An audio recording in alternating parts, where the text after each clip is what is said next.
It's not just flashy campaigns or catchy slogans. It's not just about visibility, it's also about relevance. So, in my opinion, the definition that I like to use for marketing is about deeply understanding your customers.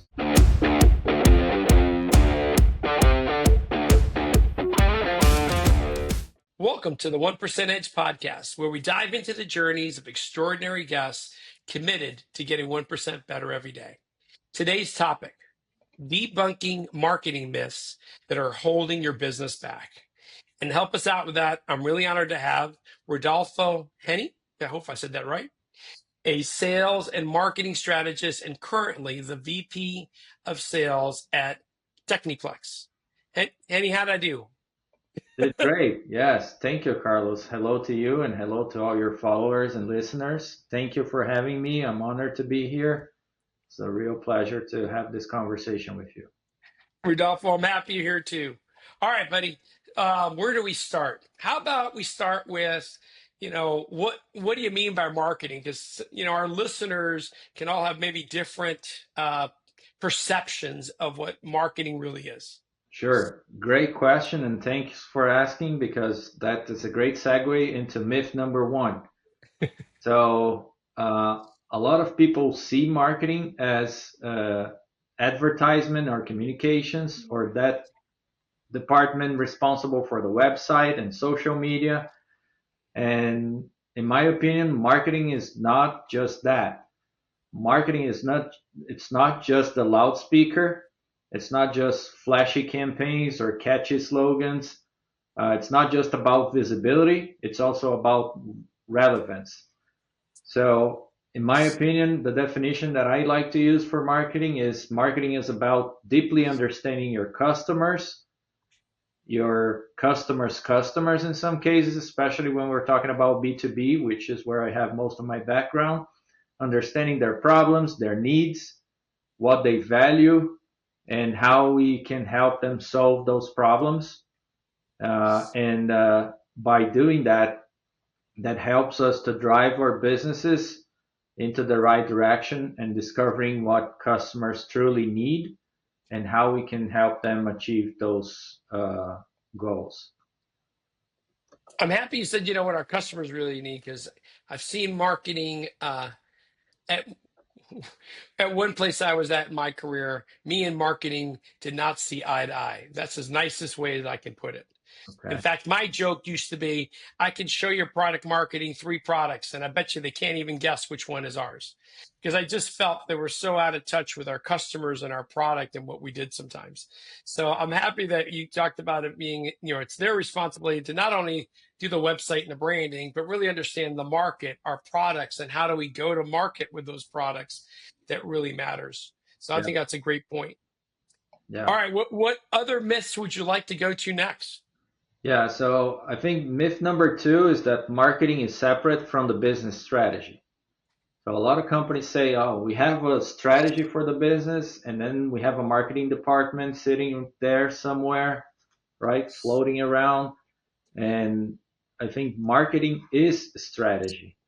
So marketing is really about defining the markets where you want to play in, how you position yourself, who your target customers are, and how you create value to them.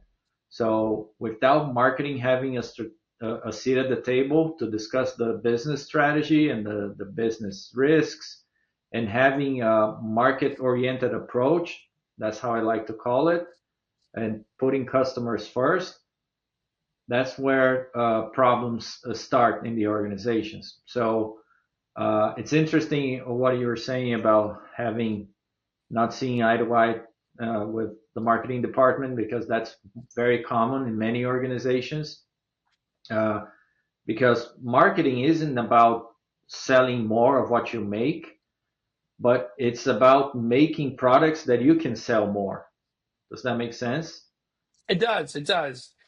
Sometimes it's fact, I talk to companies and there's a marketing alignment workshop that I do from a sales perspective. And I go, I'm not here to teach you how to do marketing, but you create all this great content and messaging.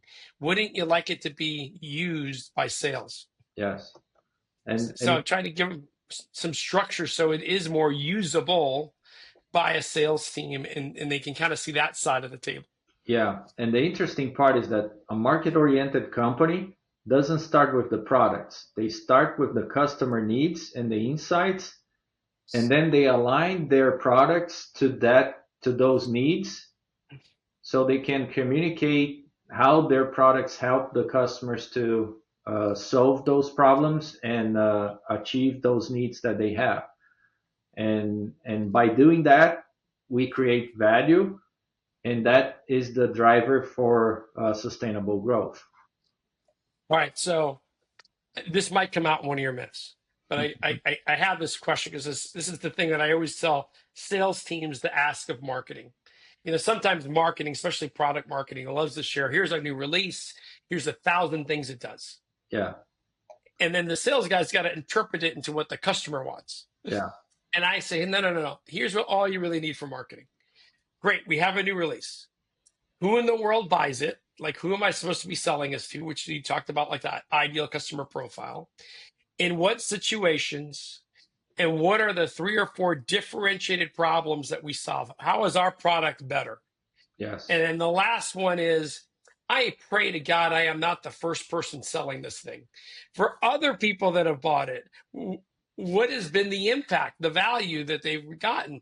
And if we don't have any customers, at least how do we calculate it, right? How do we talk through that conversation? Yeah. Am I crazy? Am I asking too much of marketing? No, no, not at all. And I think you brought up a great point because, well, before I jump into that, let me just take a step back.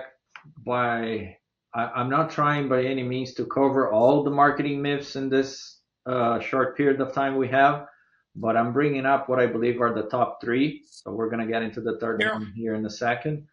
So just to recap real quick, the first one was about marketing being just the communications department.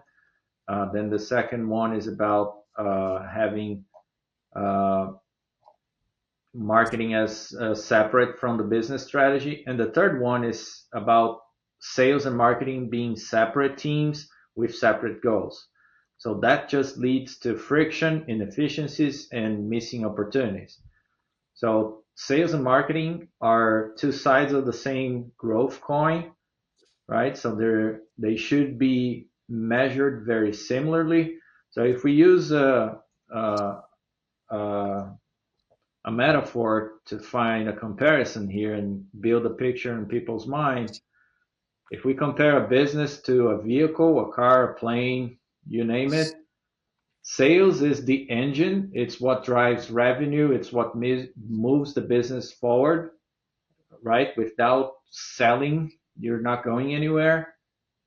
At the same time, an engine without direction, it's chaos, right? You might be moving very fast in the completely wrong direction, and that's not good. So you need direction, and that's where marketing comes. Marketing is the GPS, so it tells you where to go, who to serve, how to win. So it creates a roadmap, so you can navigate the landscape and you can determine what are the better routes to get to your destination, right? I love that. It's great. And back to myth number one, where we talk a lot about marketing being communications. Marketing can also play that role, and that would be the fuel for this engine, right? So, how do you use promotion, right? One of the marketing P's through your communication. So, you can energize the brand, you can feed the demand, you can create new leads, and by doing that, you fuel that growth. All right. Agreed. Um, so here, this is a side question, but also talks about sales and marketing, especially in tech companies. A lot of times they'll have a CRO role, a chief revenue officer. By definition, that person should own all revenue streams, Yeah, meaning marketing, sales, and like customer success. fully And agree. and I'm bringing it up, Rodolfo, because I mean, I know that might, it might differ across industries, but I like your opinion because sometimes I hear people being called CROs, but really all they're doing is running sales. because there's a CMO that got hired before them that has marketing, and the two are partners. One does not report to the other. Yeah. Any feelings on how to structure sales and marketing in an effective way? Yeah, no, I really like what you said. I think having a structure where sales and marketing are working together under one direction, in my opinion, that's the most efficient structure that I've seen because not because you have a centralized decision making process, but because you have aligned goals. Because in the end of the day, the ways that you can create or the advantages of being a market oriented business is that you have clarity, alignment, and agility. And agility is one of those buzzwords very commonly used today. But I think a lot of people confuse speed with rush. And in order to gain agility and being faster to market, they start rushing through the process and they skip steps and they think that that is agility and speed, but all you're doing is creating chaos and confusion to your teams, and you come across not being clear to the market what you're trying to achieve. So when you have that structure where you have both sales and marketing under the same leadership, you can achieve that alignment and that clarity and that speed and move a lot faster towards your goal, which more often than not is sustainable growth, right? So, Yeah, and I have three little tips on how companies can achieve that, or three steps that they can take to get there. So, one and foremost is invest more in customer and consumer research. So, find out what your customers and consumers' needs are. That's super critical. That it all starts with the market, with the customers, with the consumers, right? Even when you are in B2B, even if you're selling to another company who then is selling to the final consumer, understanding that final consumer can give you precious insights so you can develop a better solution to your customer, right? One of the things we always say at Techne is that we help our customers win. And if our customers are winning, we're winning with them, right? So understanding that final consumer, if we can develop a new solution that is going to help my customer to sell more, I'm going to grow with them and we all grow together. So it's a win-win situation. And then the second thing is you got to bring your marketing into your product and service design early in the process. So in the very early stages of your product development process, you need to bring your marketing team to look at the market trends, to clarify what are those customer needs, those consumer needs, those problems you're trying to solve, so you can make sure that that's going to be included in the product development process. And by doing that, you develop those solutions that are going to create a great customer experience, right? And lastly is move away from vanity metrics and having aligned metrics, aligned KPIs between sales and marketing. So what do I call vanity metrics? Are more often than not, marketing is measured by the number of leads that is generated, right? Or the number of clicks on the website or impressions. And those are interesting KPIs, but quantity cannot be confused with quality, right? You can have all the leads in the world, but if they're not really relevant to your business, you're just staying busy but not generating business, right? So a lot of times I tell my team, like, don't confuse busyness, meaning being very busy, with business, which is all about delivering results. So move away those vanity metrics aside. The number of clicks, if you're not winning, if you're not closing sales out of those clicks, they're useless. And you're probably just wasting time and resources on a lot of quantity, a lot of volume, analyzing leads that are not going to take you anywhere. So better metrics, in my opinion, are the win rates. So how many of those clicks are actually generating results, are actually generating a sale? Value added to customers. So how much value we're actually adding to our customers. And what I mean by that is really quantifying, monetizing that value. Because a lot of times you say, oh, my product is XYZ and is going to save time. Yes, time is valuable and it's super important, but how do you monetize that? Because time for me might be different, or the value that I put on time might be different than the value you put on time. So if we can quantify that accurately and monetize it, that's when the magic happens, because that's when you can prove to your customer the value you're bringing to their business. And that is super powerful. Once you crack the code to accurately quantify and monetize value to your customers, then that's when your solutions become much more valuable to them. They recognize the value basically, and then you can sell more and you can grow your business exponentially. Rodolfo, I couldn't agree more. Especially on that, in the last point too, because that's something that I try to get our clients to, and a few of them have, like, in fact, some of them have even made it a stage in the sales stage. So beyond the win loss on the close, a few clients have put this next stage. It's called value realization. Yes. Did we really have an impact, the result for this customer? And if so, how much? And I'm so happy you said quantify it, because it's so easy to say, well, we make their lives easier. We made their lives better. We saved them money. We made them money. I go, your competition isn't saying that they suck. They're saying the Yeah, same stuff. It exactly. isn't until you get to real numbers that you truly differentiate yourselves. If and it's really, partially even understanding what's the simple math that they use. So, for example, we were dealing with a client and they go, well, we could save one truck roll a day. I go, okay. So what does that mean? Yeah, Well, each truckload costs $330. And how many, so one per day. Well, how many texts do we got? 1,000. yes. Oh my God. And how many work days do we have during the week? I mean, you start adding this up. It's amazing. I give you one more example, because this is one where I look like an idiot. I was working with AT&T. This is a long, long time ago. And the way we did something on the call center could save them a second or two in verifying who the caller is. And at first I'm like, a second or two? Wow. Then they go to tell me, well, we have 2,000 agents, 3 shifts a day, X number of calls a day. You add it all up, it is enormous amount of time It is. savings.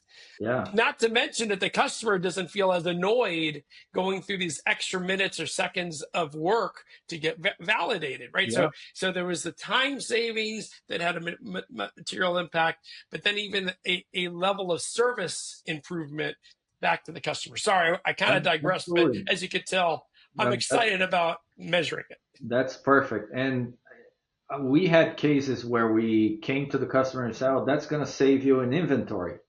Okay, what does that mean? Yeah, you're going to need less inventory, but it's not just about less product on your warehouse, but it's about also space. Well, we found out later that this particular customer really needed that space to increase their production capacity. Now the value just grew exponentially, because without creating that room in their warehouse, they would not be able to add more production capacity in their plant and achieve their growth that they had projected. So all of a sudden, that inventory reduction, it became so much more than just reducing, I don't know, 10%, 15%, 50% of the product that they actually had in inventory. It wasn't about the money that they had to invest in the product to sit on the warehouse. It was about freeing up the space to allow them to grow the business without needing to invest in renting another warehouse or building another warehouse or anything like that. So it just allows you to exponentially explore things like that and deliver value. And when you quantify that and you keep reminding your customers about the value you bring to their business, their loyalty increases exponentially as well, because they say, those guys understand my business and I want to be a strategic partner to them. So it's a very powerful tool. And I couldn't. Sorry, I'll let you finish. and that also allows you to move from which is the key for me, from a pricing based on cost plus strategy into a value based price strategy. So price is nothing but the perceived value from the other part, right? And as a lot of companies, they come and they say, oh, I have this other competitor of yours that they are offering me the exact same product at a lower price. And I always tell my team, okay, first of all, let's make sure we're comparing apples to apples, right? Is it really the same product? Or there are small differences that make a huge difference in the end. So is the performance the same? Is the product specs the same? Is the performance the same? And then is the value we're delivering the same? Because maybe the product might be very close in terms of specs and performance, but the value that we deliver with service, with maybe a shorter lead time and other things that we like to say it's intangible, if we can measure and put some dollars to it, it's amazing the value that that brings to companies. And once they realize that, because most customers, they say they take that in consideration, but they really never stop to make the math. And in my experience, if we do the math for them, it's a lot easier. And even if the math is completely wrong, even if we use completely wrong assumptions, when you sit down to explain and present to them, they're going to be the first ones to point it out. And maybe what you find out is that the value is actually higher than you actually estimated. Oh my God, I've seen that happen multiple times. It's like sometimes even, I like to say, hey, I'm going to try to do a conservative estimate.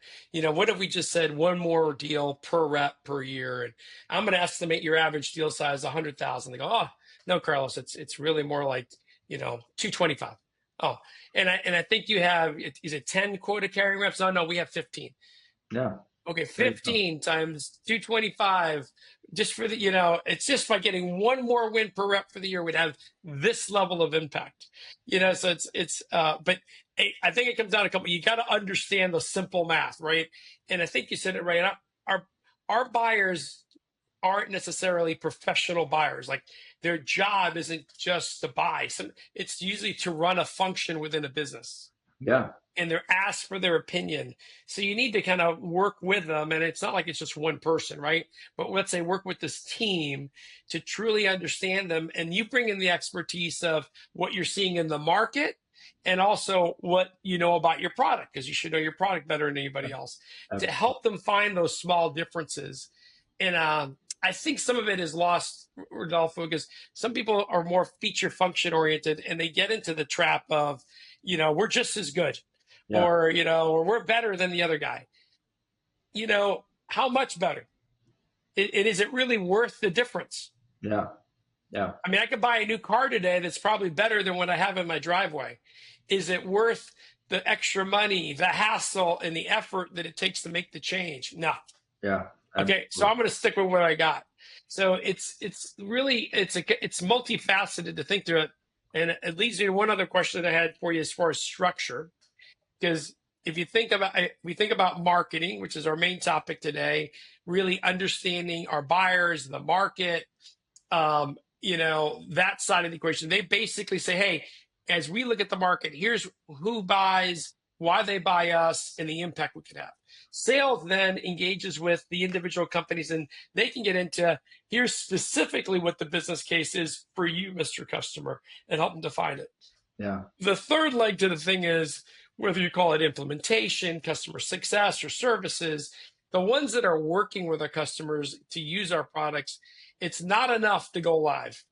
You got to get to value realization. And if you think of those three-legged stools, in my mind, it then has to feed back into marketing, because marketing would love to know, hey, why did they end up buying us to begin with? And then Yeah. what happened? Yeah. Absolutely. And I think now more than ever, the sales process and the buying process is always done by committee, right? So, like you said, you're not typically not just interacting with one person on the other side, and we shouldn't be interacting just with from one person on our side. So, it shouldn't be just one salesperson and one procurement person.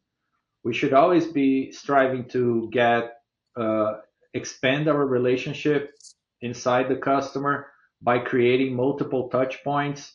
So it's my marketing team with your marketing team, our technical team with your technical team, because that helps you to unlock more value as well, because you learn more about the customer, the business, their needs, and how we can bring solutions to them.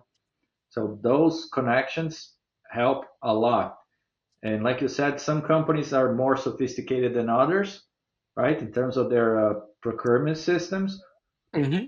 But 9 out of 10, when you come with a team supporting, your sales success increase, your winning rate increase tremendously, and then you collect all the critical information that you need to be able to price your solutions based on value and not just based on a cost plus approach, because anybody can do a cost plus approach, and there's always somebody willing to make less money to sell a little for a couple of cents less than you are, right?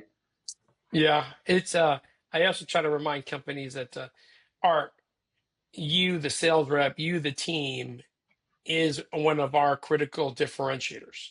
Yeah, In other words, Rodolfo, I'm sure in your accounts, people are buying you and your team as much as they're buying the product. When they look you in the eye and they go, "Hey, when something goes wrong, are you going to be there to fix it? Are you going to be there to help me through that tough time?" And that's part of what they're buying at the end of the day. yeah, absolutely. Well, Rodolfo, hey, I could talk to you all day, but I have to come to a conclusion sooner or later. So, Rodolfo, tell me a little bit more about yourself for our audience. Yeah, sure. Thank you. So I agree. We could talk about this all day and go on and on and on. So, well, again, my name is Rodolfo Haenni, and I've spent over the last 20 plus years helping B2B companies to develop go-to-market strategies or to fix their broken ones. So you would be amazed how many companies say they have a go-to-market strategy when they really don't. They call it a plan, but it's really a wish list, right? So that's what I do. I help companies to develop those efficient go-to-market strategies. And I'm really thrilled to be here on the 1% Edge podcast to share some of my learnings during this journey that gave me some scars over the years. So hopefully your followers and your listeners don't have to be through the same painful lessons that I've been in this last 20 plus years. And the second reason why I'm so honored to be in your podcast today, and I shared this with you before, is because I think it's very well aligned with my uh, purpose and personal mission in life, which I summarize in three keywords. I call the three I's: improve, impact, and inspire. So I'm always pushing myself to improve every day a little bit so I can make a positive impact on everything and everyone around me. And by doing that, inspiring others to do the same. So we talked about quantifying value and measuring it. So a 1% improvement a day at the end of the year, you are improving 37 times your outcome. So to me, it's fascinating that just by improving 1% a day, and you can apply that to anything, right? If you're increasing your revenue 1% a day, at the end of 30 days, you improved 33%. And at the end of 60 days, you improved 80%. And by the time you reach 70 days, you doubled your business, right? So, and you can apply this to any time frame. So if you want to double your business by improving 1% a month, if you increase your revenue 1% a month, in 70 months, you can double your business. So it's fascinating, right? And then if you keep going and keep doing that math, at the end of 365 days, you're going to be improving yourself or your business in 37 times, right? Which is really where exponential growth lives, right? Is when you go from 1 plus 1 equals 2, but 1 plus 1 equals 3 or more, right? Right. Imagine improving 37 times in 1 year. It's massive. Yeah, the you got to have the right mindset. I feel like it's you and I are closely aligned, right? We're always trying to get better, and I tell folks you're either getting better or you're getting worse. There isn't no just staying the same. Yeah, The world around you is not going to let you just sit still. absolutely. So somebody's always coming for your lunch money. So you either got to find a way to stay ahead of it.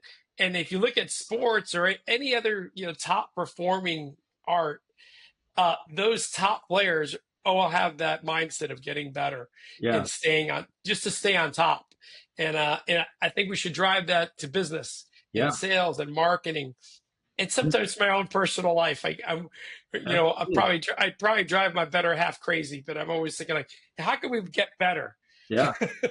But it's interesting what you said in this analogy with sports because even the best ones out there, they say that consistency and discipline outperforms talent. So you can be a natural born for a certain sport, but if you're not consistent or if you're not persistence and discipline to always be improving yourself, you're going to stay behind. So yeah, you're 100% true. Yeah, you can look at any sport, and like the top athlete on those teams. And my question to people is usually, do you think they show up early for practice or late? And, do they sometimes stay later than others? Yeah, You usually see them putting always an extra effort in versus the others. absolutely. And you could go, well, they're the best. Well, maybe that's why you don't know, you don't notice what it takes to be the best. Absolutely. Sometimes behind the scenes, all you see is the result. Yeah, yeah. Well, hey, I really appreciate it. Let's get to our little fun question for everyone. I do. What's your 1% edge? What are you working on these days to get better every day? That's a great question, Carlos. And right now, I'm working hard to improve myself as a professional in sales and marketing as I continue to expand my role in my career. And like I said, if I can improve myself 1% every day and have the discipline to keep moving, at the end of the year, I'm going to improve myself 37 times. So that's my goal, is to keep pushing myself to improve 1% every day. Love it. All right. And then for Rodolfo, if people wanted to talk to you or learn more about you and your business, what's the best way for them to reach out to you? I think probably through my LinkedIn. So they can search me up, Rodolfo Haenni, Haenni. So they'll certainly find me there. Not a lot of Rodolfos and not a lot of Hennis out there. So yeah, and It's they good can to be Google me. unique. Yeah, yeah, it's great. It helps. But thanks Well, again, Carlos. It was a pleasure speaking with you today, and I hope we can do that some other time again. I know you got some more myths, so maybe we'll have you come back and finish off the list. Uh, Definitely do so. Really appreciate you being on the podcast. All right, folks, that does it for this week's episode. If you found some value in it, please comment back, subscribe, maybe even give us a 5-star review. I would greatly appreciate it. Until next time, I wish you nothing but the greatest success. Thanks again. All right. Thank you. Thanks, everyone.